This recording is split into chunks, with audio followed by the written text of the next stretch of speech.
Hello friends. Hello friends, I hope I am audible. मतलब मुझे नहीं पता मैं आप लोग मुझे सुन पाएंगे। वैसे सुन पाएंगे यार, मैंने माइक वाइक लगा रखा है, पहले से माइक टेस्टिंग कर रही हूँ। वैसे ही बकवास कर रही हूँ। आप लोग मुझे सुन पा रहे हैं। एक्चुअली मेरे ग्रुप पे ना बहुत टाइम से एक क्वेरी, मतलब एक्चुअली क्या हो रखा है ना कि इन दिनों में मेरा अपना अपना पोर्टफोलियो वाला काम चल रहा था, और इसी के साथ मेरे पास मेरे व्हाट्सएप ग्रुप पे बहुत सारी क्वेरीज इकट्ठी हो गई थी, तो मैं उनको प्रायोरिटी पे लेके उनको रिप्लाई करने की कोशिश कर रही थी। लेकिन इधर इन दिनों में क्या हुआ ना कि मेरे ग्रुप जो मेरे चैनल पे जो क्वेरीज आई हुई है ना, मैं उनको अच्छे से हैंडल नहीं कर पाई। तो मेरे चैनल पे एक क्वेरी आई हुई है, देखो यार चश्मा लगा हुआ है, पहले चश्मा लगा लेती हूँ, नहीं मेरे को दिक्कत होगी। वैसे मुझे बिल्कुल पसंद नहीं है चश्मा लगाना, मतलब इंग्लिश में इसको स्पेक्टिकल्स बोलते हैं, मैं चश्मा ही बोलती हूँ, मैं लगा लेती हूँ।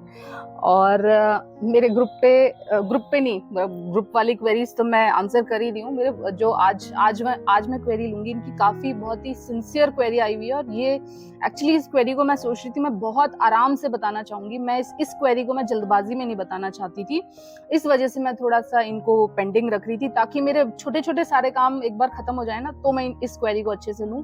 तो ये मेरे चैनल पे आए हैं एक्चुअली, और ये पहले मैं आपको इनका पढ़ के बता देती हूँ सारा कि इन्होंने क्या लिखा है, और उसके बाद मैं इनका आंसर करती हूँ। तो देखो, पहले ये क्या लिखते हैं कि मैम मैं ट्रेडिंग सीख रहा हूँ।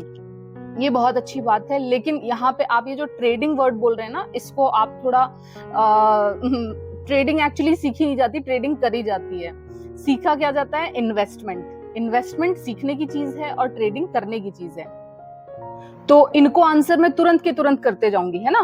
ट्रेडिंग, आप जो बाय और सेल बटन प्रेस करते हो, दैट इज कॉल्ड ट्रेडिंग। ठीक है, तो आप सबसे पहले अपनी वोकैबुलरी ठीक करेंगे, आप बेसिक डिफरेंस समझेंगे कि ट्रेडिंग क्या है और इन्वेस्टिंग क्या है। तो इन्वेस्टमेंट क्या है? किसी भी कंपनी को खरीदो और उसमें बने रहो, उसमें कुछ टाइम आप बिताओ, उसके साथ रहो, दैट इज ट्रेडिंग। मतलब उस कंपनी को खरीदना या बेचना, दैट इज ट्रेड, है ना। तो ये कहते हैं मैम मैं ट्रेडिंग सीख रहा हूं। तो सीखना क्या है? सीखना अपने को इन्वेस्टिंग है, करनी क्या है? ट्रेड। ट्रेड मतलब बाय बटन और सेल बटन प्रेस करना।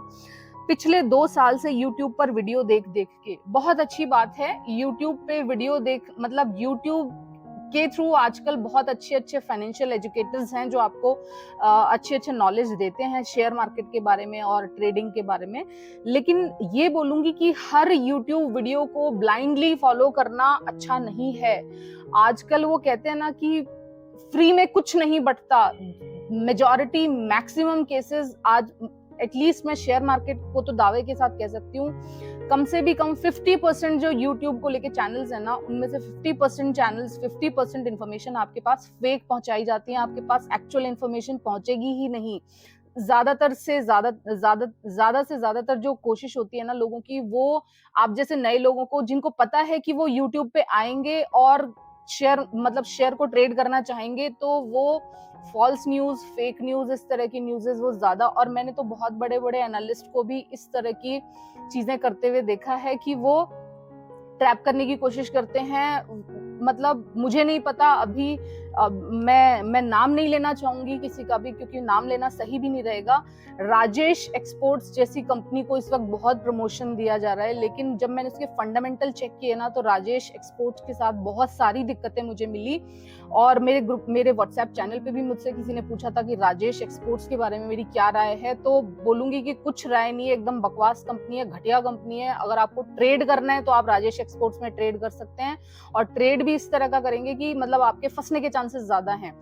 और वहीं मैंने बहुत बड़े बड़े एनालिस्ट को राजेश एक्सपोर्ट्स को प्रमोट करते हुए देखा है। तो आज की डेट में सही पर्सन, सही न्यूज, सही चैनल, उसका पता होना बहुत ज्यादा जरूरी है। अगर आप YouTube वीडियो देख देख के ट्रेड कर रहे हैं तो थोड़ा सा अलर्ट हो जाइए, क्योंकि YouTube वीडियो देख देख के अगर आप ट्रेड्स लेना शुरू कर देंगे ना, तो हायर चांसेस हैं कि आप हार्डली 1 साल 2 साल के अंदर अंदर अपने पोर्टफोलियो में ट्रेडिंग के नाम पे बहुत बड़े बड़े कचरे इकट्ठे कर लेंगे, जो इतनी बड़ी सिरदर्दी बन जाता है कि आप उनसे निकल नहीं पाएंगे किसी भी तरह से।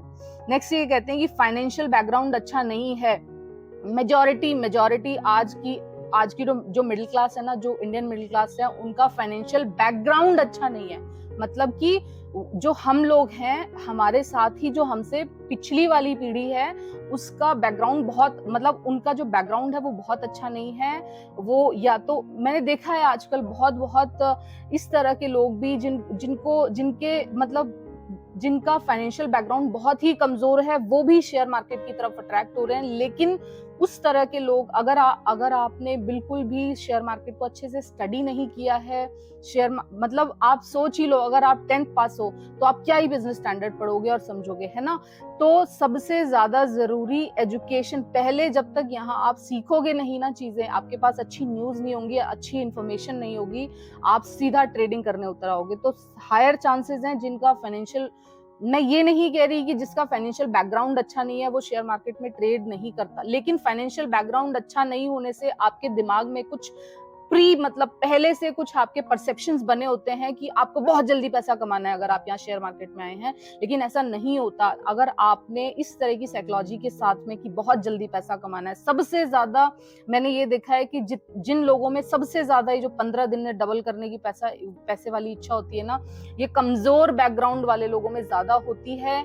जो लोग भी थोड़ा सा कंपैरेटिव फाइनेंशियल साउंड है ना, उनको बहुत अच्छे से पता है कि पैसा कमाने में मेहनत लगती है, पैसा कमाने के लिए आपके पास कुछ नॉलेज होना चाहिए, पैसा ऐसे ही नहीं कमाया जाता। और यहाँ शेयर मार्केट में पैसा कमाना इज लाइक मतलब आग से खेलने के बराबर है ना। आप अपने पैसे से यहाँ पैसा कमाते हो, और अगर आपको लगता है कि आप बहुत छोटे से कैपिटल के साथ यहाँ पे करोड़पति बनना चाहते हो, तो हायर चांसेस हैं कि सबसे पहले आप एफएनओ डेरिवेटिव्स खेलोगे, जो पैसा यहाँ शेयर मार्केट में पैसे को आग लगाने वाली चीज है, मतलब पैसे को जलाने वाली जगह जो है ना, वो है एफएनओ और डेरिवेटिव्स। तो जिनका भी फाइनेंशियल बैकग्राउंड है, उन लोगों को तो बहुत ज्यादा अलर्ट होके यहाँ शेयर मार्केट में खेलना चाहिए। शेयर मार्केट में धीरे धीरे बहुत स्लोली इन्वेस्टमेंट करना चाहिए अगर आपके पास आपका फाइनेंशियल बैकग्राउंड अच्छा नहीं है और आप शेयर मार्केट से पैसा कमाना चाहते हैं। ये कहते हैं कि ये कोर्स बाय नहीं कर सकते, कोई बात नहीं सर, मेरे चैनल पे मैं कोई भी किसी भी तरह का कोई कोर्स ना तो सेल कर रही हूँ, और मैंने सोचा है कि फ्यूचर में भी मैं अपने चैनल पे किसी तरह का कोर्स नहीं सेल करूंगी। मेरा चैनल जिस तरह से आज चल रहा है, मैं पूरी कोशिश करूंगी आप लोगों को उसी तरह से इंफॉर्मेशन देते रहूं। ये कहते हैं कि बट यूट्यूब से आप लोगों की वीडियो देख देख के बहुत कुछ सीख गया हूँ, बहुत अच्छी बात है, बट उस नॉलेज को थोड़े थोड़े टाइम पे आप रिफ्रेश करते चलिए, अपडेट करते चलिए। आप जो भी सीख गए हैं ना, आज मेरे को शेयर मार्केट में 13 साल हो गए, लेकिन उसके बावजूद मैं शेयर मार्केट की डेली 3 से 4-5 घंटे की स्टडी जरूर करती हूँ। तो आप जो भी सीख गए हैं, सबसे पहले तो इस सीखने को जारी रखें। अगर आप यहाँ शेयर मार्केट में सबसे ज्यादा अपडेशन है, यहाँ शेयर मार्केट में पॉलिटिक्स का भी बहुत फर्क पड़ता है, इंटरनेशनल इश्यूज का भी बहुत फर्क पड़ता है, क्रूड का भी बहुत फर्क पड़ता है, और डॉलर का भी बहुत फर्क पड़ता है। 4-5-6 चीजें कुछ ऐसी हैं जो हर तरह के शेयर को बहुत अलग अलग तरह से इम्पैक्ट करती हैं। तो आप सीखना मतलब सीखना कभी नहीं छोड़ना। आप सीखना जो शुरू कर रहे हैं, मैं इनका नाम बता देती हूँ। नाम मुझे समझ में नहीं आ रहा। इनका नाम SHISKHASIS 14 Feb, तो ये इनका नाम है, मुझे नहीं समझ में आया ये क्या नाम है, लेकिन हाँ इट्स ओके। ये कहते हैं कि पूरी जो मैं आपको इनके बारे में बताना चाहती हूँ कि ये कहते हैं कि ये वीडियो देख के, YouTube की वीडियो देख के बहुत सीख गए हैं। तो पहले आपको मैं यहाँ पे क्लियर करना चाहती हूँ कि बहुत, तो मैंने मिस्टर जो शेयर मार्केट के महागुरु कहे जाते हैं, मिस्टर झुनझुनवाला सर, वो तक कहते थे कि मुझे लगता है कि मैं हर वक्त सीख रहा हूँ। तो बहुत तो कोई भी नहीं सीखता सर। आप, मुझे नहीं पता, आपने बताया कि जैसे 2 साल से आप शेयर मार्केट सीख रहे हैं। ये कह सकती हूँ कि 2 साल में जितना बड़ा शेयर मार्केट है ना, शेयर मार्केट इज लाइक समंदर, ओशन है, सीखने के लिए यहाँ पे इतना ज्यादा है। तो अगर आपको 2 साल शेयर मार्केट में हुए ना, तो आप यूं समझिए कि आप इतना सा सीखे हैं। मैं तो खुद, आज मेरे को 13 साल हो गए शेयर मार्केट में, और शेयर मार्केट को मैं बहुत पैशनेटली फॉलो करती हूँ। तब मैं कहती हूँ कि मेरा नॉलेज इतना सा है। अभी भी मैं यूं नहीं कहती कि शेयर मार्केट के बारे में मैं बहुत कुछ जानती हूँ। बस ये इतना पता है कि शेयर मार्केट की हर अपडेशन पे अपनी नजर रखती हूँ, अपना व्यू रखती हूँ। तो ये कुछ चीजें अपनी जर्नी में आप क्लैरिफाई करते जाइए कि ये बहुत वर्ड आपको कभी भी, जिस दिन आपने बहुत लगा लिया ना कि मैं बहुत सीख चुका हूँ, वो दिन होता है कि जिस दिन से आप सीखना बंद कर देंगे। तो जिस दिन आप सीखना बंद कर देंगे उस दिन से आपकी कमाई कम होनी शुरू हो जाएगी। तो आपको सीखते जाना है, लेकिन कभी भी अपने मन में ये नहीं लेके आना कि आप बहुत सीख चुके हैं। नेक्स्ट ये कहते हैं पंप पे काम करते हैं और घर चलाने के लिए, मतलब पेट्रोल पंप पे काम करते हैं, बट अब लाइफ का करियर स्टॉक मार्केट में बनाना चाहते हैं। सर, आप जिस बैकग्राउंड से हैं कि आप पेट्रोल पंप पे काम करते हैं और आप एज अ करियर ऑप्शन अगर आप स्टॉक मार्केट करते हैं, और इन्होंने ये भी आगे लिखा है कि ये स्विंग ट्रेड करते हैं, छोटे से अमाउंट से स्विंग ट्रेड कर करके ये पैसा कमा रहे हैं, और ये शेयर मार्केट को एज अ प्रोफेशन फॉलो करना चाहते हैं और अपनी जॉब छोड़ना चाहते हैं। एज है इनकी 29 इयर्स। तो सर मैं बस यही कहूंगी कि आपकी जो एज है, और आपने अपने डीपी में भी 2 छोटे बच्चों का फोटो लगा रखा है, तो पॉसिबली ये आप ही के बच्चे होंगे।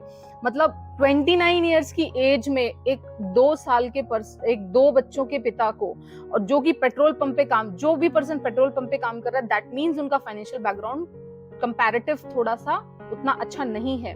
मतलब आपके पास बहुत बड़ा फाइनेंशियल बैक सपोर्ट नहीं है, और उस केस में अगर आप कितना भी कोशिश कर लेंगे, स्विंग ट्रेड कर करके यहाँ कमाने की कोशिश करेंगे ना सर, किसी दिन इतना गंदा फंसेंगे यहाँ पे ना, ट्रेडिंग के नाम पे इस शेयर मार्केट में किसी दिन इतना बुरा फंसेंगे ना कि आप जो आपने कमाया होगा ना स्विंग ट्रेड कर करके, या तो देखो दो तरह की चीजें होंगी। या तो आप स्विंग ट्रेड के नाम पे बहुत ही गंदे गंदे मल्टीबैगर कचरा स्टॉक में आप लॉन्ग टर्म के लिए ट्रैप हो जाएंगे। लॉन्ग टर्म के लिए ट्रैप मतलब कि कुछ ऐसी कंपनीज आप पकड़ लेंगे कि जिनमें लॉस बुक करने के अलावा कोई रास्ता नहीं रहता। दूसरा केस ये हो सकता है कि आप इस स्विंग ट्रेड की मेंटालिटी से मोटिवेट होके और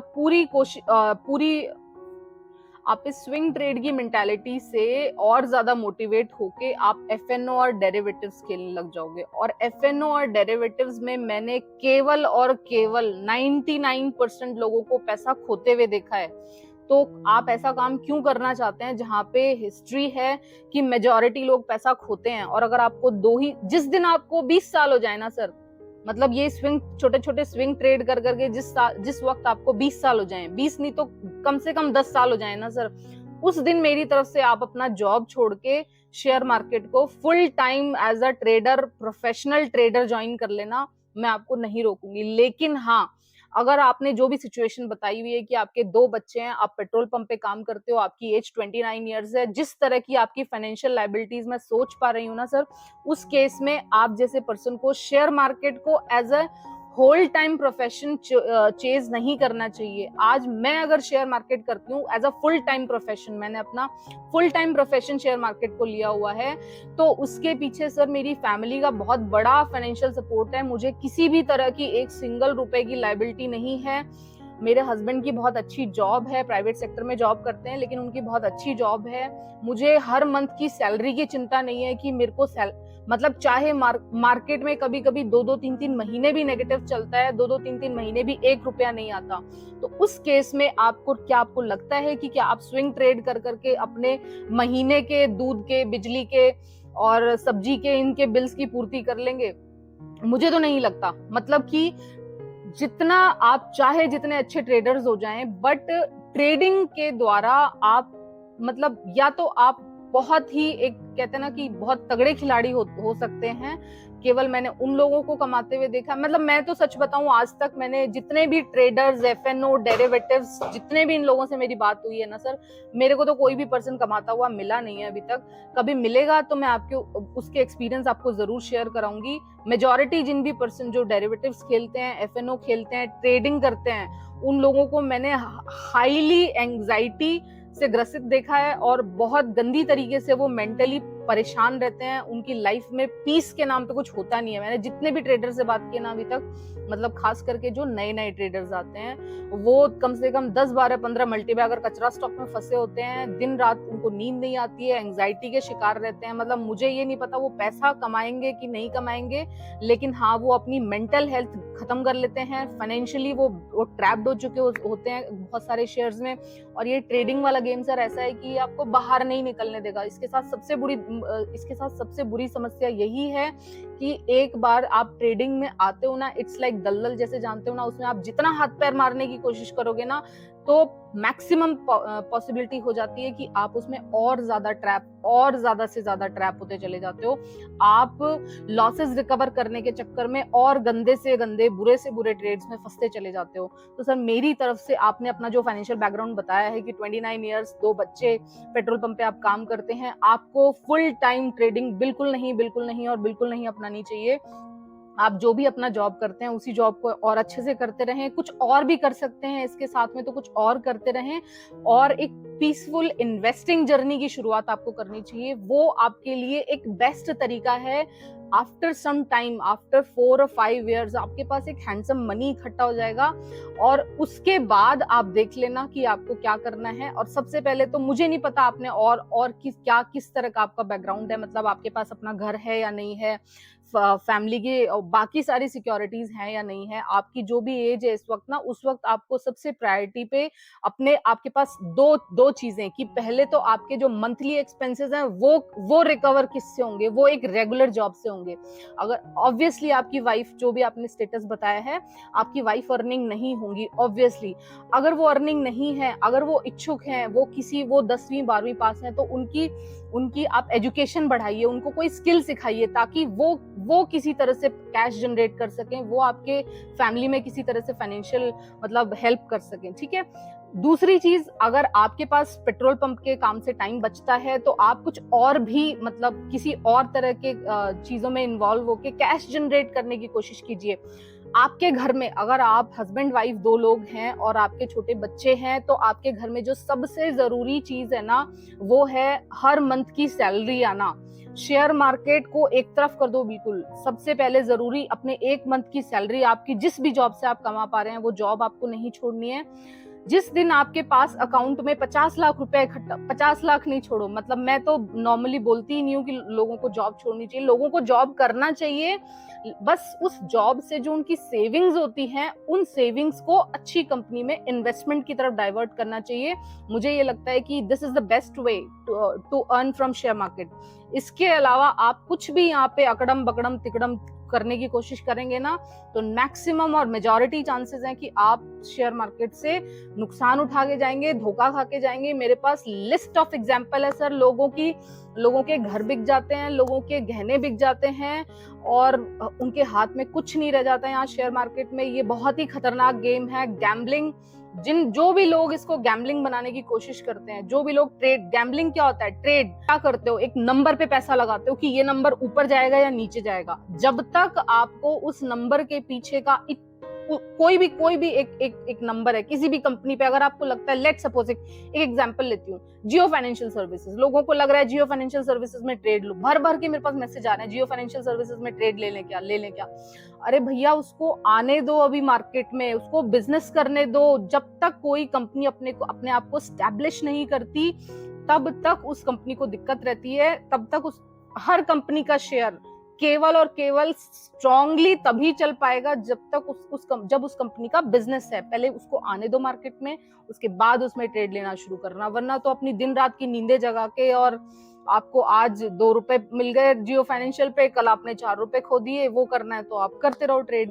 मतलब ट्रेडिंग में फर्क समझ आ रहा है, ट्रेडिंग और इन्वेस्टिंग में। मैंने यार दर्जनों कंपनीज में इस वक्त मेरा इन्वेस्टमेंट है, मैं बहुत अच्छे खासे प्रॉफिट्स पे बैठी हूँ ऑलरेडी, और अगले 6 महीने और 1 साल बैठी रहूंगी। मैं आज भी मैं चाहे उनका प्राइसेस खोल के भी ना देखूं ना, मैंने जिस बैंक में एंट्री की है अभी अगस्त में, जिस बैंक में एंट्री की है, जिन प्राइसेस पे एंट्री की है, बहुत अच्छे प्रॉफिट्स पे बैठी हूँ। 1 महीने में मैंने 15% का गेन लिया है, और आराम से उस पे मैं बैठे रहूंगी, मेरे को कोई दिक्कत नहीं है।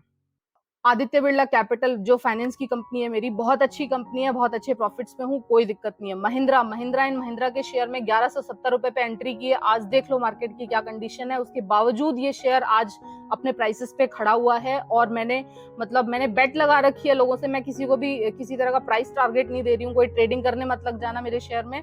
मैं आपको महिंद्रा की गाड़ियों का शौक चल रहा है लोगों को। दिसंबर 2023 तक मुझे मिनिमम ये शेयर 1800 दिखाई देता है। तो ये क्यों दिखाई देता है? ये इस वजह से दिखाई देता है क्योंकि मैंने इनके बिजनेस मॉडल को अच्छे से स्टडी किया हुआ है। इन कंपनीज में क्यों अप्स एंड डाउन्स, कब अप्स एंड डाउन्स आएंगे, क्यों आएंगे, कब मुझे इनमें प्रॉफिट बुकिंग करनी है, मेरी ऑलरेडी इनकी स्ट्रेटजी बनी हुई है। ठीक है, तो क्यों ट्रेड करना, क्यों 2-2, 4-4 रुपए के लिए आपको अपनी नींदें हराम करनी है, और क्यों आपको जॉब छोड़ना। मैं तो देखो यार हाउसवाइफ नहीं मतलब शौक से हाउसवाइफ हूँ कि अब मैं तो उस कंडीशन पे हूँ यार। देखो मेरे हस्बैंड जॉब करते हैं, मुझे वो मंथली बिल्स पेमेंट की चिंता नहीं है कि मेरे को इस चीज का बिल कैसे पेमेंट करना है, उसका कैसे पेमेंट करना है। लेकिन आपकी कंडीशन में, जबकि आपकी वाइफ अगर अर्निंग नहीं है, तो ऐसे केस में अगर आप जॉब छोड़ने की कोशिश करेंगे तो हायर चांसेस हैं कि आपको दिक्कत हो सकती है। दोबारा सोच लें अपनी इस वाली सोच के ऊपर, आप दोबारा सोच लें। मेरी तरफ से आपको यही राय रहेगी। ठीक है, so thank you so much. और मेरा इंटेंशन आपको डिमोटिवेट करना नहीं है शेयर मार्केट से। मैं बस आपको वो डिफरेंस दिखा रही हूँ कि शेयर मार्केट जितना सुंदर दिखाई देता है उतना सुंदर एक्चुअली शेयर मार्केट नहीं है। मेरे पास इन दिनों न्यू कमर्स के पोर्टफोलियो आ रहे हैं लगातार, और उनको मैं देखती हूँ ना, जिन प्राइसेस पे वो ट्रैप्ड हैं। कुछ ऐसे लोग जो शेयर मार्केट को बिना समझे सिर्फ ट्रेड करना स्टार्ट कर देते हैं। आज की डेट में 10-10, 15-15 बेकार के स्टॉक्स लेके बैठे हैं, अपना 4-4, 5-5 लाख रुपया फंसा के बैठे हैं। ठीक है, ट्रेडर्स भी आए, मेरे पास एक ट्रेडर का फोन भी आया था, स्विंग ट्रेड वाले का भी फोन आया था। नाम मैं उनका नहीं बताऊंगी क्योंकि उन्होंने मुझे नाम बताने के लिए मना कर रखा है। इस वक्त वो कम से कम 10 बेकार की मल्टीबैगर कचरा कंपनीज में फंसे हुए हैं, जिनका उनको कोई कुछ नहीं पता कि उनको उन कंपनी से कैसे निकलेंगे। एक मेरे पास पोर्टफोलियो शेयर किया था, 40 माइक्रो कैप उन्होंने इकट्ठे कर रखे हैं। माइक्रो कैप मतलब महा मल्टीबैगर कचरा स्टॉक। अब ऐसे लोगों को क्या मतलब, ये सारे वो लोग हैं जो शेयर मार्केट से अट्रैक्टेड होते हैं, लेकिन गलत तरीके से शेयर मार्केट को ट्रेड करने की कोशिश करते हैं। इन्वेस्टमेंट जैसी चीज उनको पता नहीं होती है। तो बस यही कहूंगी, आप अपने सोच के लिए दोबारा सोच लें। और डिमोटिवेट नहीं कर रही हूँ आपको, जस्ट आपको सच्चाई बता रही हूँ कि यहाँ जितना, मतलब देखो, आप खोओगे तो मैं कमाऊंगी। यहाँ जीरो सम गेम है। अगर आपने बिना नॉलेज के, बिना अच्छे से जाने समझे पैसा लगाने की कोशिश की, तो वो पैसा मैं लेके चली जाऊंगी आपका। ये वाला गेम चलता है। मैं मतलब ऑपरेटर। ठीक है, तो कोशिश कीजिए, कंपनीज को अच्छे से स्टडी करके, रिसर्च करके इन्वेस्टमेंट जर्नी शुरू कीजिए। इसको आपको फुल टाइम प्रोफेशन बनाने की जरूरत नहीं है। आप जो भी काम कर रहे हैं, जिस भी काम में आप अच्छे हैं, वो काम आप करते रहिए, और इसको आप साइड बाय साइड, आपका जो सरप्लस अमाउंट जनरेट होता है, आप वो पैसा यहाँ शेयर मार्केट में लगाइए। बस यही कहूंगी। Thank you so much for listening. Have a good day, good night, take care, tata, bye bye.